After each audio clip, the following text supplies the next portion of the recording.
Those are the needs that you cannot do without. They're non-negotiable. And we were a team at the United Nations University who in 1976 decided that we are not going to read books and texts or to sit in an office finding out what they are. We're going to ask people.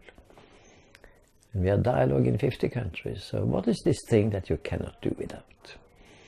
And up came in an almost uniform manner 4 points that were mentioned almost everywhere. Survival. I want to live. I want to live out my lifespan. Point 2, wellness. I want to be reasonably fit and well. And this incidentally includes education, not only health, food, clothing and shelter, but also education. Because by means of that I can manage symbolic interaction, which is what makes me human. So it's human basic needs. Point 3, freedom.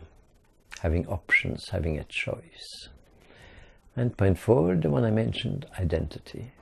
Having something to live for, something that gives me a sense, a meaning with my whole life. Now the opposites of these 4, the opposite of survival is obviously death. The opposite of wellness is illness.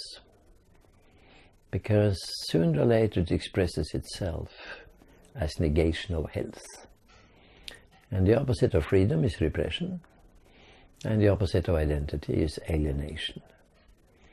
I am forced out of my identity and maybe given somebody else's identity instead.